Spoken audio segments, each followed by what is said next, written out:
Bonjour à tous, merci de nous rejoindre sur France 3 Bretagne. Le 28 juin prochain, vous devrez donc choisir le ou la maire qui gérera votre commune, votre ville pour les 6 années à venir. À partir d'aujourd'hui et chaque soir jusqu'au 25 juin, on a donc décidé de vous proposer un coup de projecteur sur 11 villes bretonnes, 11 débats pour comparer les projets et les personnalités de chaque candidat. Aujourd'hui, ce lundi, on commence avec la capitale de la Bretagne, Rennes.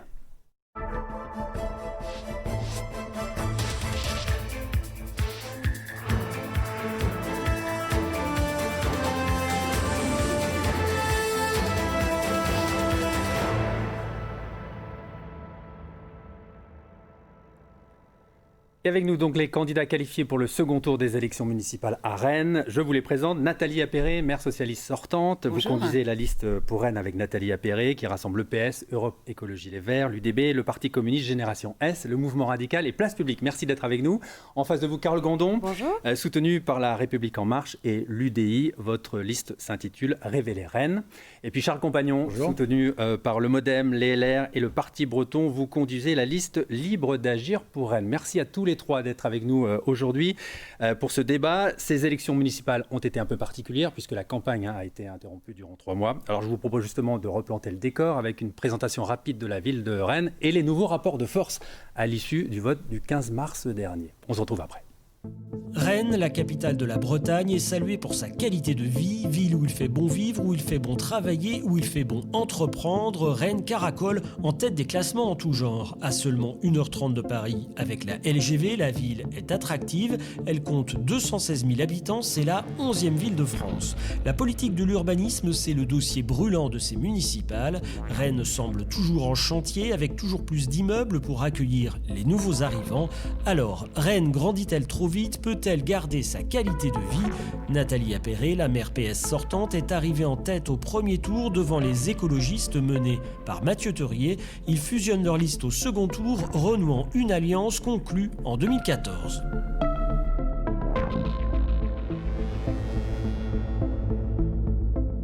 Ce ticket-là part favori pour garder les clés de la ville car l'opposition est divisée. Le divers droite, Charles Compagnon, refuse tout net. Pas question de fusionner avec Carole Gandon, la candidate LREM arrivée 3e au premier tour.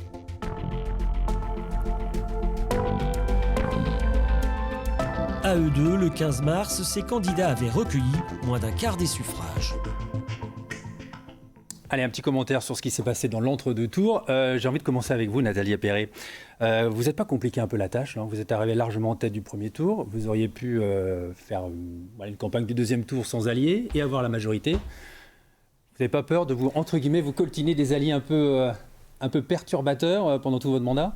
Dans l'entre-deux tours, comme vous le dites, il s'est d'abord produit une crise sanitaire qui, je crois, nous pousse encore plus à la responsabilité. Et c'est aussi le sens que nous avons voulu donner à cette alliance avec Mathieu Teurier et les écologistes, être ensemble à la hauteur des défis qui nous attendent. On a déjà travaillé ensemble pendant 6 ans. Ils ont eu la dent dure sur votre bilan. On a un bilan en commun. Il y a des divergences qui peuvent parfois s'exprimer. Mais il y en aura encore les 6 prochaines années. On a pu en échanger très sereinement. On a des valeurs partagées également. On a un socle de conviction commune et puis surtout on a un projet pour Rennes qui est un projet de transition écologique, de justice sociale, d'approfondissement démocratique et puis d'emploi local parce que nous savons dans ce moment très particulier à quel point la question de l'emploi durable devra être une priorité. Charles Compagnon, Carole Gandon, quand on regarde vos programmes, on pouvait imaginer des passerelles, des ponts. Pourquoi cette fusion n'a pas eu lieu ? Je pense que nos projets étaient effectivement un petit peu moins antagonistes que le projet de Nathalie Appéré et celui de Mathieu Teurier. Donc oui, ça peut vous surprendre. Moi, je regrette que ce rassemblement n'ait pas eu lieu. Nous avons échangé. C'est vrai que j'aurais souhaité que Charles accepte de venir me rejoindre, que nous soyons le plus fort possible pour faire un contrepoids à cette équipe sortante qui, pour moi, manque de vision et manque d'imagination. Mais nous sommes combatifs et je conduis une liste qui est diverse, qui va du centre droit au centre gauche en passant par l'écologie avec des citoyens engagés qui ont envie de transformer leur ville. Charles Compagnon. Eh bien, quand vous m'avez invité la première fois à France 3, il y avait un joli dessin de Loïc Schwartz qui me présentait en train de salir en disant voilà la tambouille politique. Je ne sais pas si vous vous souvenez, Robin Durand. Et justement, je ne veux pas faire de tambouille politique. Donc moi, je suis très fier d'avoir réussi à réunir autour de moi des gens qui ont dépassé leurs clivages, les clivages nationaux, pour se rassembler autour d'un projet rennais. On continue sur cette ligne-là et sur le terrain. Les gens nous en félicitent. Pas de compromission, effectivement. Oui, les programmes étaient peut-être plus proches. C'est vrai, Nathalie Appéré, qu'on est surpris que des programmes très antagonistes avec déjà des sacrifices, on est droit dans nos bottes et on va avancer pour la ville.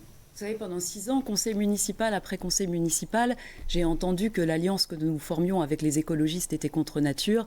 La réalité, elle est dans le bilan que nous avons porté ensemble et dans la manière dont nous avons fait avancer Rennes. Allez, on va passer à vos projets plus précisément. Rappelez donc qu'il s'est passé beaucoup de choses durant 3 mois. La crise sanitaire a fait bouger les lignes. Elle a aussi conforté ou bousculé certaines peut-être de vos convictions. Les programmes ont été réévalués. L'agenda du prochain maire sera aussi impacté. On vous a demandé de choisir le projet, le dossier que vous aurez à cœur de réaliser pour les toutes premières semaines, les tout premiers mois de votre mandat. Nathalie Appéré, on commence par vous. Vous avez choisi de répondre à l'urgence sociale avec plusieurs mesures, notamment des baisses de tarifs pour les transports et pour les tarifs Internet. Pourquoi ce choix ? Parce que c'est à la fois une mesure de justice sociale, de pouvoir d'achat, mais aussi une mesure de transition écologique, être capable d'opérer cette révolution des transports, à la fois avec des investissements. Vous baissez surtout les tarifs pour les moins de 26 ans. Et puis une baisse des tarifs pour rendre encore plus accessibles les transports en commun. Il y a déjà la tarification sociale et solidaire, mais je souhaite un abaissement des tarifs avec une gratuité pour les moins de 12 ans et des tarifs abaissés pour les moins de 26 ans, dès la rentrée, dans la perspective de la mise en service de la ligne B du métro, et puis avec des paliers progressifs en fonction aussi de la situation économique et donc des conditions financières de la collectivité. Carole Gandon, Charles Compagnon, est-ce qu'on baisse des tarifs là, pour les moins de 26 ans, est-ce qu'on peut aller plus loin, par exemple, aller sur la gratuité des transports ? Alors, c'est vrai que le coût des transports en commun est extrêmement élevé. À Rennes, nous sommes l'une des villes les plus chères de France sur ce plan du coût des transports.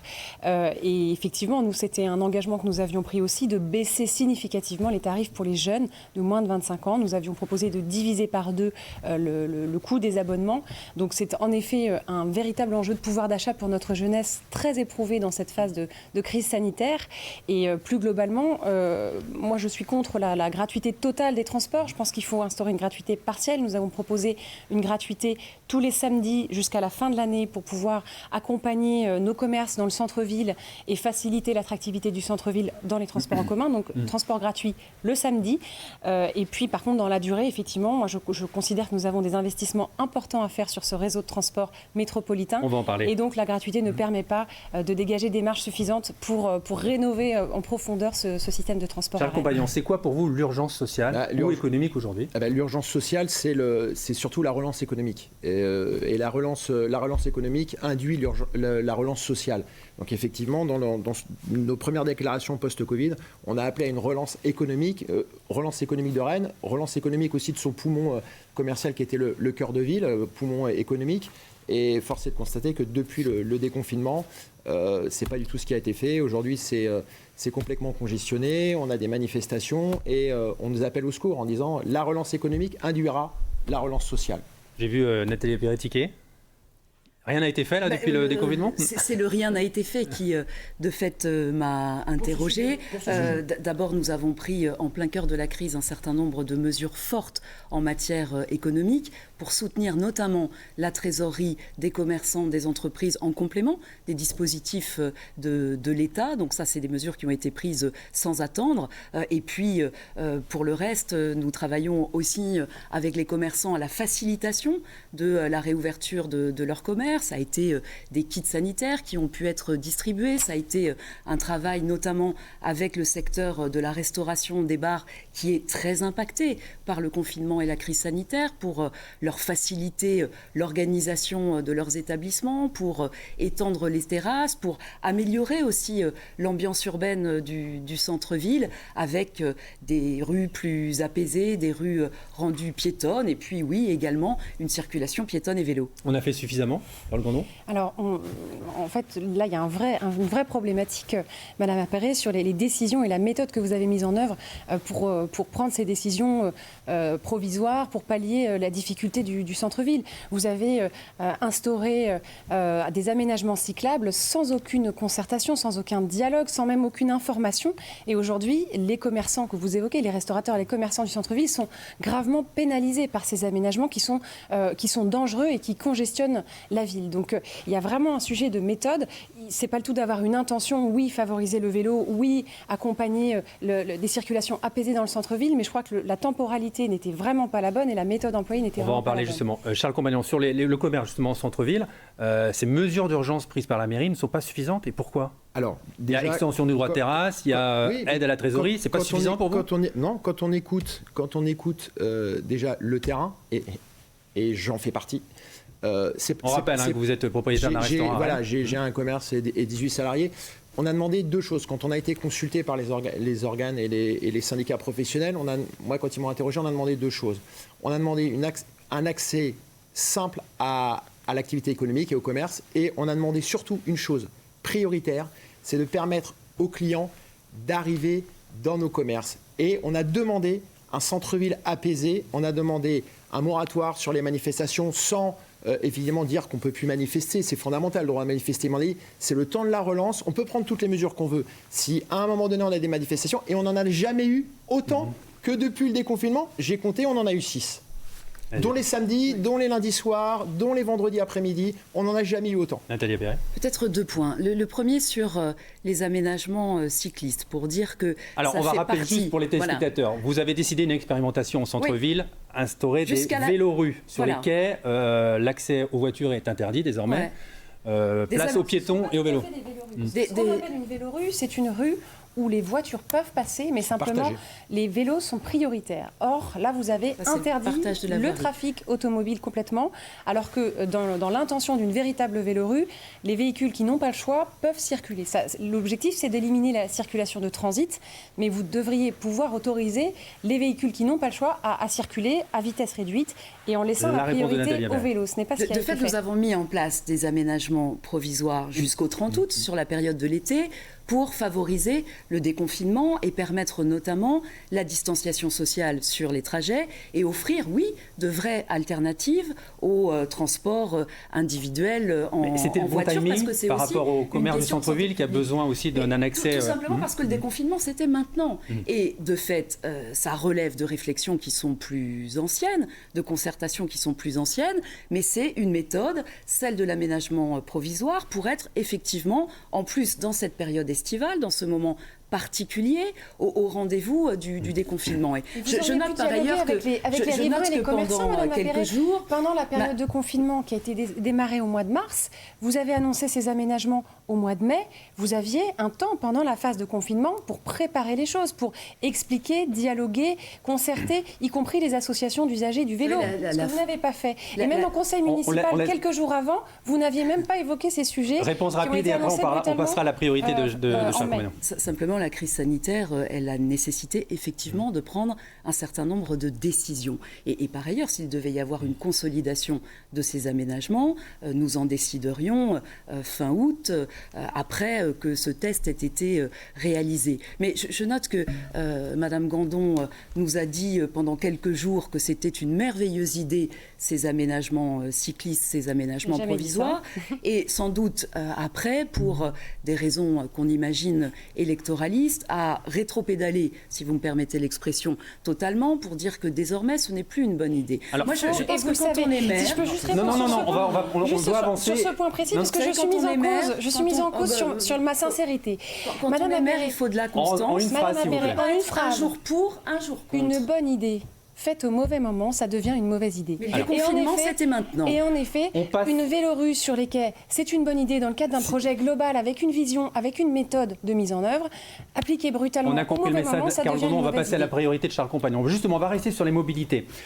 C'était votre priorité, c'est votre priorité pour les semaines et les mois à venir, parce que tout découle, vous dites, des mobilités. Mais justement, est-ce que le tout voiture aujourd'hui à Rennes est possible? Est encore possible. vu les nouvelles préoccupations des habitants, vu les nouvelles envies des habitants, est-ce que vous avez une ambition aussi, par exemple, pour la mobilité douce ? Alors, le tout-voiture est pas du tout au cœur de notre projet et ne l'a jamais été. Et le tout-voiture n'existe déjà plus à Rennes et dans toutes les grandes villes de France. Les deux priorités, Romain Duban, c'est effectivement les mobilités et l'apaisement de la ville. Parce que, comme je vous le disais, c'est un tout. Et des mobilités va découler tout le projet urbaniste. Parce que les Rennaises et les Rennais qui vivent à Rennes, quelque part, ils peuvent être en vélo. Sauf qu'on parle de la capitale bretonne et que effectivement le fait de congestionner la ville, là on a des embouteillages comme jamais on en a eu. Nathalie Appéré. C'est pas vrai. 30% de trafic automobile en moins. Il faut dire. Mais non. Tous les Rennais particulière. Nathalie Appéré, je vous ai laissé parler. Il faut que ça soit respectueux. Charles Compagnon a du retard sur son temps de parole. Je suis à Rennes. Je circule à Rennes en vélo, à pied. Je prends ma voiture quand il faut que j'aille à plus de 30 km là où il n'y a pas de transport en commun, là où il n'y a pas de tramway. Bon, eh bien, on a des embouteillages partout. Les Rennais nous interpellent. Ils nous interpellent, je ne l'invente pas. Dans la rue, ils nous disent on ne peut plus circuler, on est obligé maintenant de faire des grands tours, on ne peut plus traverser la mairie, on est obligé d'aller boulevard de Metz pour revenir, par exemple, sur l'Aristide Briand. Enfin, les gens ne comprennent pas et il y avait urgence. Et là, je rejoins sur la temporalité, puisqu'on a proposé de créer, dans ce plan mobilité, 150 km de pistes cyclables. Je suis moi-même, tout le monde le sait à Rennes, je suis moi-même en vélo. Mais cette temporalité fait qu'il y a des nouveaux axes, des nouvelles circulations et les gens sont perdus. Sur justement cette circulation même qui se congestionne donc autour de Rennes désormais, avec, on va voir ces fameuses images que connaissent les Rennais tous les matins et tous les fins d'après-midi avec ces rocades congestionnées. Qu'est-ce que vous proposez ? Est-ce que dans les 6 années à venir, ce sera un lointain souvenir ? Qu'est-ce que vous proposez justement pour décongestionner cette rocade ? De fait, un investissement massif dans les transports en commun. D'abord, la ligne B du métro qui va permettre 50 000 voitures en circulation en moins sur la métropole rennaise. Et puis, 5 lignes de trambus qui permettent de rejoindre l'extérieur de la rocade avec des parcs relais pour le rabattement et le fait de rejoindre les transports en commun pour qu'on ait véritablement une alternative à cette voiture individuelle. Parce que oui, la voiture individuelle est un problème, crée des problèmes de congestion, crée des problèmes de santé publique, de qualité de l'air. Et on voit dans cette période à quel point la santé est aussi quelque chose d'important. Donc il faut de l'ambition, il faut de l'action et surtout, il faut un calendrier rapide. Et c'est pour ça que ces lignes de trambus que nous proposons ont une capacité à être mises en œuvre rapidement. Carole Gandon, vous militez pour une prolongation, un prolongement des lignes du métro en dehors de la rocade. Est-ce que c'est faisable ? Est-ce que ça ne va pas coûter cher ? Est-ce qu'on en a encore les moyens aujourd'hui financiers ? Mais je crois qu'il faut d'autant plus aujourd'hui investir. Je crois qu'on ne doit pas renoncer aux grands investissements qui sont structurants pour notre territoire. On a une crise économique sans précédent qui s'annonce effectivement. On va avoir des milliers d'emplois détruits qu'il va falloir recréer un par un. Donc ne surtout pas renoncer aux investissements public. Et oui, cette question de la place de Rennes dans notre territoire, dans notre métropole, elle est essentielle. Rennes doit s'ouvrir sur le reste de notre territoire. Nous devons créer ces connexions avec les communes qui nous entourent. Nous devons bâtir la véritable métropole archipel. Donc ça veut dire des nouveaux équilibres avec des villes autour de Rennes qui se renforcent, qui grandissent, qui accueillent, qui partagent cet effort de densification qui aujourd'hui met notre ville en surchauffe. Et donc ça passe par des connexions de transport en commun. Le métro, effectivement, sortie de la rocade, des parkings relais à l'extérieur de la rocade et une ligne de bus à 360 degrés qui connecte les communes. Charles Compagnon, votre solution pour décongestionner la rocade, concrètement ? Le tramway. Le tramway, il faut pouvoir... Pas le trambus, le tramway. Non, le tramway. Le trambus, c'est des gros bus sur roues. Le tramway plus rapide, qui prend moins d'emprise au sol. Et surtout qui permet aux gens de stationner aux extérieurs, parce qu'aujourd'hui, quand on leur demande de rester aux extérieurs, les gens nous disent « oui, mais on est obligé de passer la rocade de toute façon pour venir se garer à Rennes ». Et encore une fois, Rennes, je sais que les Rennais sont un petit peu moins, ceux qui votent, qui vont voter, sont un tout petit peu moins concernés. Mais Rennes, c'est la capitale de la Bretagne, il faut que les Rennais soient généreux et il faut qu'on puisse accueillir. Allez, on passe à la troisième priorité. C'est à votre tour, Carole Gandon, de l'aborder. Pour les premières semaines de votre mandat, vous voulez l'application rapide de ce que vous appelez le Roazhon Pacte, une nouvelle gouvernance et des mesures très symboliques, notamment sur le plafonnement des indemnités des élus. Oui. Alors, quelque chose ne va pas aujourd'hui dans le... Alors, effectivement, la priorité, l'urgence aujourd'hui sur le mandat qui vient, ça va être cette relance économique et cette urgence sociale. Moi, ce qui me différencie de mes adversaires, mes concurrents aujourd'hui, c'est que moi, je voudrais changer la méthode. Je souhaite qu'on mette en place, dès le début du mandat, un pacte de confiance avec les Rennaises et les Rennais, qui repose sur le dialogue, qui repose sur l'efficacité et sur la transparence. Le dialogue, d'abord, parce que ça n'existe pas aujourd'hui.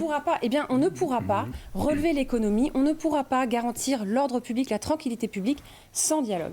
Et l'exemple que nous avons donné tout à l'heure sur ces aménagements cyclables qui ont été faits sans concertation, dans une forme de brutalité et de verticalité, on le voit bien, ça ne fonctionne pas. Donc ça, c'est très important et c'est l'un des piliers forts de notre Horizon Pact. Le deuxième élément, c'est celui de l'efficacité. Je crois qu'aujourd'hui, un élu, pour être efficace, il faut qu'il soit disponible. Vous pointez du doigt 5 élus qui ont cumulé 34 mandats. Absolument. Nous souhaitons limiter le cumul des mandats locaux. Aujourd'hui, dans la mandature précédente, moi j'ai calculé, 5 élus ont dans leurs mains à peu près 34 mandats. C'est trop. C'est trop. Il faut limiter le cumul de ces mandats. Vous serez, par exemple, est-ce que vous serez présidente aussi, candidate à la présidence de l'agglo ? Aujourd'hui, il y a un dialogue à mener et des projets à explorer avec les maires de la métropole. Non, ce n'est pas. Moi, mon objectif, c'est Rennes. C'est la mairie de Rennes. Mais sur cette question de l'efficacité, de la disponibilité, c'est très important. Et le troisième point, c'est la transparence. Nous souhaitons faire la transparence, rapidement, sur les indemnités des élus. Madame Appéré s'est engagée à signer la charte de l'ONG Transparency International avec 6 engagements, dont le premier est de faire la transparence sur l'indemnité cumulée des élus. Nous l'appelons à faire la transparence dès maintenant pour les colistiers de son équipe qui sont élus. Mais toutes les décisions sont publiques, toutes les décisions des collectivités sont publiques. Je ne crois pas, Madame Appéré, que... Bien sûr que si. Attendez, un dernier point. Il y a des délibérations à chaque fois, Madame Gandon. C'est très difficile aujourd'hui de trouver une information claire et lisible sur la rémunération des élus qui composent votre équipe. L'ensemble des délibérations sont publiques, Madame Gandon. Je voudrais la réaction de Charles Compagnon justement sur le plafond, simplement, ce plafond des indemnités cumulées, qui est aujourd'hui à plus de 8 400 €, nous souhaitons diviser par 2 ce plafond pour plus d'exemplarité et de sobriété. Charles Compagnon, rapidement sur cette nouvelle méthode de gouvernance instaurée sur Rennes, moins de cumul, plus de concertation avec les habitants, par exemple des référendums locaux, vous êtes pour ? C'est demandé, c'est attendu. Effectivement, ça devient un peu la tarte à la crème du début de débat, mais effectivement, ce qui s'est passé avec sur les quais nord a été un choc. Il aurait fallu faire un référendum sur... Il aurait fallu concerter, parler, proposer. Encore une fois, l'idée peut être bonne, prise comme ça, mais dans la temporalité, elle n'est pas demandée par les gens. C'est très très important. Et je reviens juste une chose sur la pollution. J'ai bien suivi Air Bretagne, a eu une expérience extraordinaire puisqu'il n'y avait plus de voitures à circuler à Rennes. La pollution n'a pas baissé proportionnellement aux voitures. C'est-à-dire qu'à Rennes, attention... On ne va pas revenir sur les transports. Je vais faire réagir Nathalie Appéré sur la gouvernance. Vous êtes critiqué sur cette méthode de gouvernance, pas assez de concertation, pas assez d'ouverture vers la population. On peut toujours faire mieux. Et la démocratie locale, c'est un combat permanent. Et je crois que nous n'avons pas ménagé nos efforts pendant 6 ans pour créer des moments, des temps de fabrique citoyenne, de concertation, des référendums locaux, vous êtes pour ? Oui, je suis favorable aux référendums. Il y en aura dans votre mandat ? On a déjà fait des votations citoyennes. On l'avait fait par exemple sur la question des rythmes scolaires. Moi, je suis favorable à aller plus loin dans la démocratie locale. Il ne faut jamais avoir peur des habitants et du vote des habitants. Si vous nous aviez interrogé sur les pistes en disant on le fait maintenant, la grande majorité des habitants et des acteurs économiques, vous aurez répondu, et j'en fais partie, vous aurez répondu non, Nathalie Appéré, pas maintenant, pas maintenant, laissez-nous, ne changez rien. On va passer. On se relance. Tous les commerçants ne sont pas en phase avec le discours que vous tenez, vous le savez bien, monsieur Compagnon. S'il vous plaît, on va passer à la deuxième partie de ce débat. S'il vous plaît. Merci, on avance, s'il vous plaît. Merci. On a compris que vous n'étiez pas d'accord. On passe à la deuxième partie de ce débat. On va parler du cadre de vie qui est devenu aussi une priorité pour beaucoup d'entre nous. Le confinement a fait découvrir les vertus du télétravail et de la vie au vert. Du coup, la densification urbaine aujourd'hui est un concept décrié, remis en cause. C'est justement le thème qu'a choisi notre partenaire Ouest France pour continuer ce débat. On va écouter la question que vous pose à tous les trois Yann Armel-Hued, le chef de la rédaction de la locale de Rennes.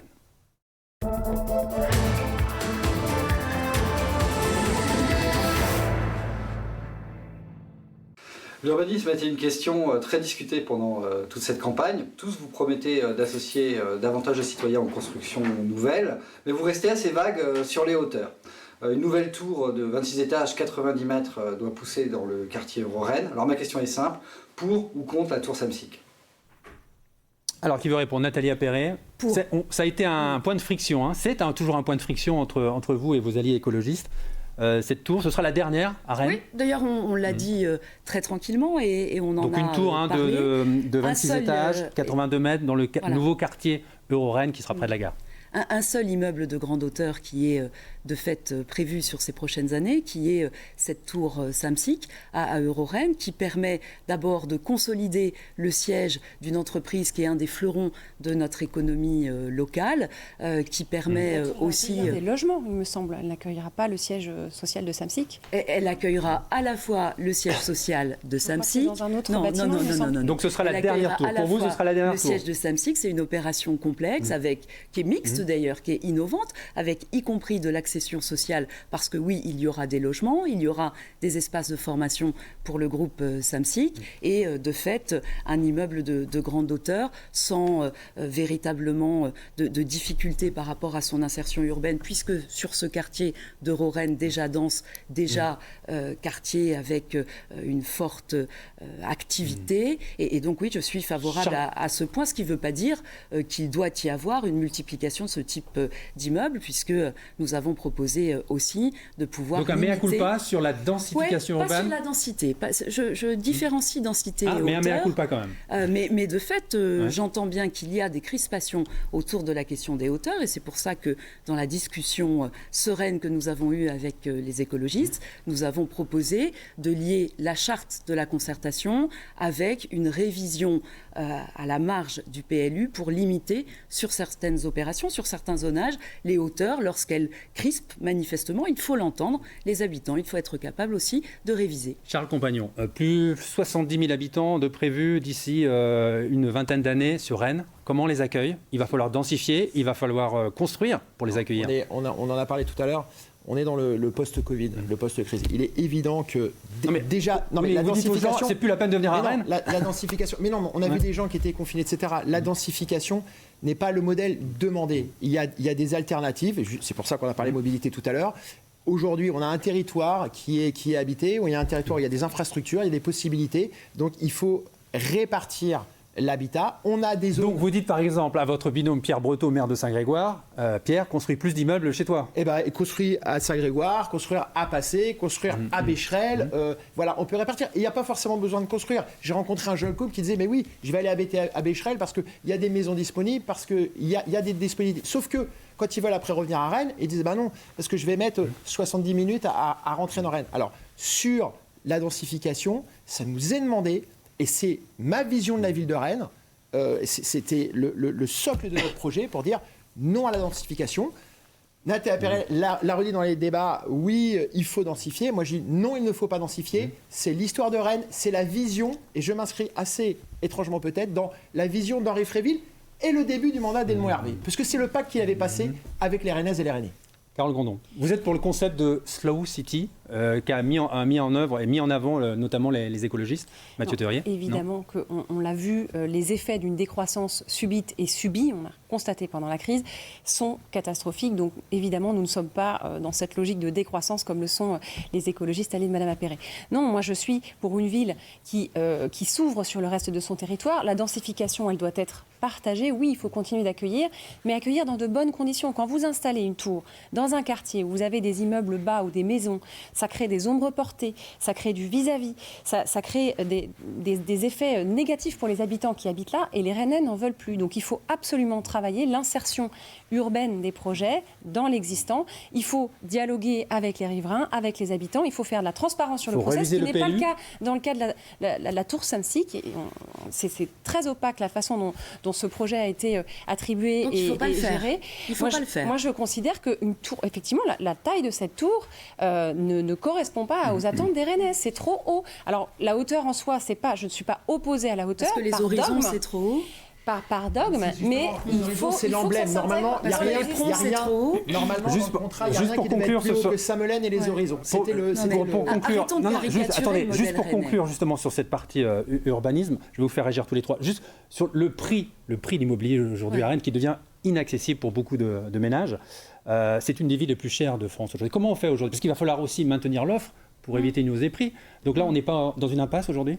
D'abord, il faut arrêter de caricaturer le modèle rennais en matière d'urbanisme et se dire que la croissance de la population à Rennes, c'est 15 000 habitants sur les 20 dernières années. Et d'ailleurs, beaucoup plus du solde naturel, les Rennais eux-mêmes, que de l'accueil de populations extérieures. Donc si on veut que chacun puisse bien se loger à Rennes, oui, il faut continuer à construire sur Rennes de manière maîtrisée, comme c'est le cas aujourd'hui, et sur les communes, ce qui est déjà le cas. Je vois que certains redécouvrent la ville archipel. La réalité, c'est que l'effort de construction est déjà plus important sur les communes de la métropole extérieure à Rennes que sur Rennes. Et donc, par contre, il faut effectivement continuer à construire pour que chacun puisse se loger, parce que la crise sanitaire a révélé aussi les drames du mal-logement, de la promiscuité, et ça passe par la poursuite du logement social, de l'accession sociale à la propriété, de l'office de foncier solidaire, mais aussi des réflexions nouvelles sur les garanties locatives jeunes. Justement, ou l'encadrement les pistes de Charles Compagnon, justement, pour éviter cette flambée des prix aujourd'hui. Est-ce que le maire a la main aujourd'hui pour éviter cette flambée des prix? C'est pour ça, ce que je disais, que tout est dans tout. C'est pour ça que si on permet à la ville de s'ouvrir sur les extérieurs, on va forcément réguler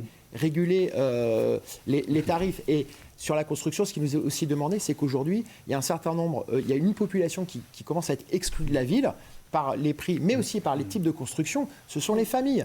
Les familles nous demandent de faire aussi de la démographie scolaire. Regardez la démographie scolaire. Les familles, on les voit sur l'extérieur. De plus en plus de familles à Rennes. Allez, on termine avec cette dernière partie sur vos projets, avec un petit QCM rapide qu'on va faire sur des points de programme qu'on est allé chercher justement dans vos propositions. Une question toute simple, pour ou contre, vous répondez rapidement. Une question pour chacun d'entre vous. Nathalie Perret, on sait aujourd'hui, depuis quelques mois, depuis quelques semaines, recrudescence d'interpellations sur le trafic de drogue à Rennes, beaucoup de faits divers qui se sont démultipliés. Pour ou contre équiper la police municipale avec des armes létales? Pour le recrutement de policiers municipaux, 40 policiers municipaux supplémentaires. Pour un équipement de protection de ces policiers, moi je me suis prononcée pour le pistolet à impulsion électrique au regard de l'évolution de leur mission la nuit. Oui, c'est un pouvoir régalien du maire. Par contre, je reste opposée à l'armement létal. Bon. Charles Compagnon, pour ou contre la fin des barnums pour les terrasses des commerçants rennais? La temporalité, pas maintenant. Un moratoire de 1 an, il faut relancer suite à la crise du Covid. Ça ne s'appliquera pas avant 2022, c'est déjà ce qui était dans les cadres. À terme, d'autres solutions, on y a travaillé, et effectivement, les barnums ne valorisent pas notre jolie ville. Mais repousser, que tous les cafetiers, tous les restaurants sachent qu'on est pour repousser cette suppression. Carl Gandon, pour ou contre la création d'un nouveau palais des sports? C'est dans le programme de Charles Compagnon qui propose la création d'une aréna de presque 5000 places. On en a les moyens, est-ce que c'est utile pour Rennes? Moi, je crois que, je le disais tout à l'heure, il ne faut pas renoncer aux investissements. La ville de Rennes doit investir, et c'est aussi de la création d'emplois et d'activités. Donc oui, le projet de Zénith, par exemple, qui avait été annoncé et qui a été rayé d'un trait de plume à la faveur d'un accord électoral entre le PS rennais et les écologistes rennais, je trouve qu'il a aussi, il y a un sujet de méthode. Les maires de la métropole étaient favorables à ce projet. Il avait été discuté, proposé et accepté en bureau des maires. Et dans un bureau, le bureau de l'hôtel de ville à Rennes, on décide de ne pas faire ce projet pour pouvoir signer un deal avec les Verts. Je le regrette. Alors, Charles Compagnon, je terminerai avec vous parce que vous avez pris un peu de retard. Juste, vous avez reconfiguré la situation, enfin l'impact financier de votre programme, parce que là, avec la crise économique qui arrive, je suppose que les marges de manœuvre seront beaucoup plus étroites. L'Arena Sport, c'est toujours possible pour vous? C'est toujours possible. Le Zénith, on veut le garder parce qu'on pense on est la seule région de France, je crois, avec la Corse, qui n'avons pas de Zénith. En Bretagne, on n'a pas de Zénith. Et on pense que c'est un équipement qui fait cruellement défaut. Par contre, effectivement, dans les études financières que nous avons faites, on ne peut pas le faire aussi vite que ce que l'on voulait. Par contre, effectivement, on trouve très très dommage, et j'ai l'occasion de le dire à Nathalie Perret, je trouve dommage que cet équipement, que les Rennais veulent, que les Rennais nous demandent, que les artistes nous demandent, on est la ville Rennes, la ville rock, c'est dommage qu'on sacrifie cette... Moi, je vais employer le mot, cet équipement sur la compromission. La réponse rapide, Nathalie Perret. D'abord, j'anime et je travaille avec un collectif d'une trentaine de maires de la métropole et nous avons échangé sur ce sujet, considérant effectivement que la révision nécessaire de notre programme d'investissement du fait de la diminution prévisible de nos ressources financières nous conduit à hiérarchiser différemment, à avoir des priorités nouvelles. Et nous préférons effectivement privilégier la rénovation thermique, notamment du music hall, surtout du music hall, plutôt que de construire dans cette temporalité une nouvelle arena. On arrive à la dernière partie de ce débat. Il faut des nouveaux équipements. On arrive à la dernière partie de ce débat. Et si on essayait de découvrir qui se cache derrière ces hommes et ces femmes et leurs programmes et leurs slogans.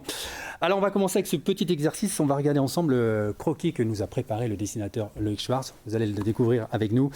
Ça concerne un peu l'image que vous renvoyez. On dit toujours que dans les caricatures, il y a une part de vérité. Alors voilà, Loïc a choisi comme décor une salle de classe avec sur l'estrade Nathalie Appéré, en prof un peu inaccessible qui donne des leçons. En face de vous, il y a Carole Gandon, un peu première élève, très sérieuse, très appliquée. Et Charles Compagnon, c'est un peu l'élève qui est au fond de la classe, peut-être un peu plus, entre guillemets, déconneur. Est-ce que vous êtes d'accord avec cette image que ressent Loïc Schwartz en vous voyant ? Qu'il faille du sérieux et de la rigueur dans les fonctions de maire. Prof un peu inaccessible. C'est un peu le reproche qu'on vous fait.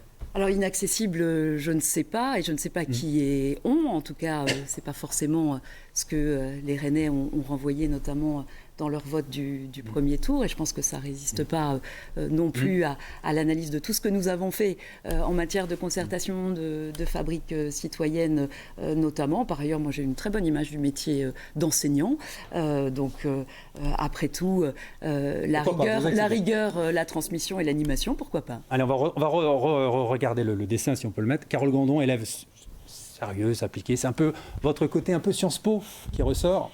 Écoutez, non, moi je trouve que le fait d'être travailleuse et en effet d'attaquer des projets avec sérieux, c'est plutôt une qualité. Alors je suis en revanche quelqu'un d'accessible, de disponible et au contact et sur le terrain. Moi, la maire que je veux être, ce sera une maire du dialogue, une maire du terrain qui va à la rencontre des habitants et qui écoute. Surtout. Alors Charles Compagnon, un petit côté dilettante là. Ouais, alors déjà, je ne sais pas pourquoi Loïc Schwartz, il n'est pas là, je peux pas lui demander. Non, il n'est pas là, mais il vous écoute. Pourquoi à chaque fois il me dessine pas rasé? Je suis toujours déjà rasé.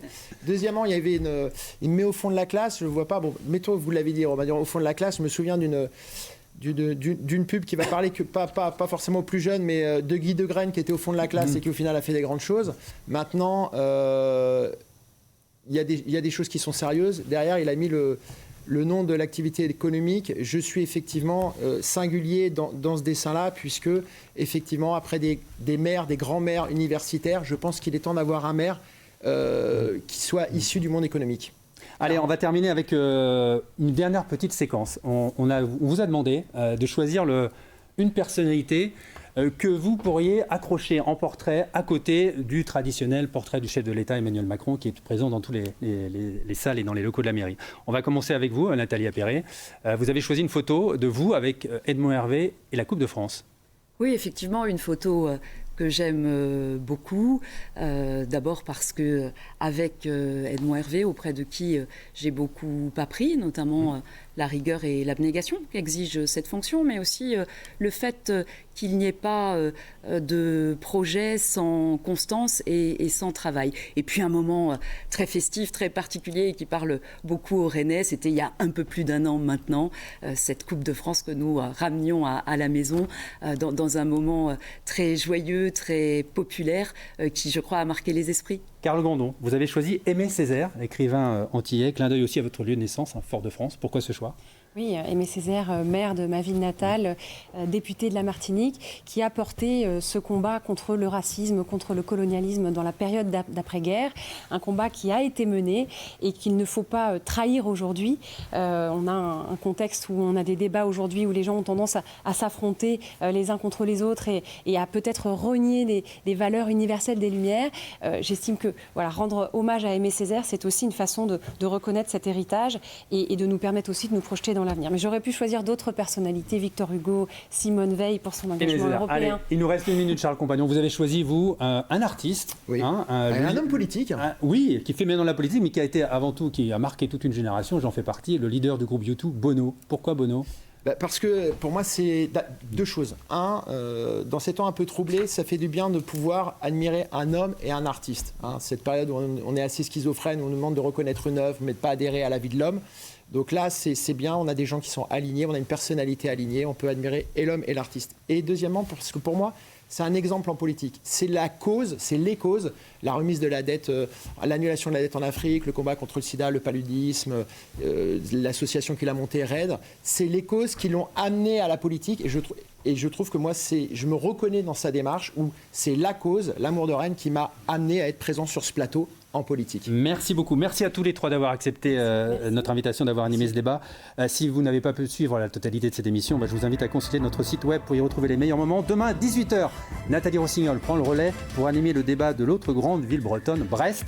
Merci pour votre fidélité. Tout de suite, la session de l'info régionale.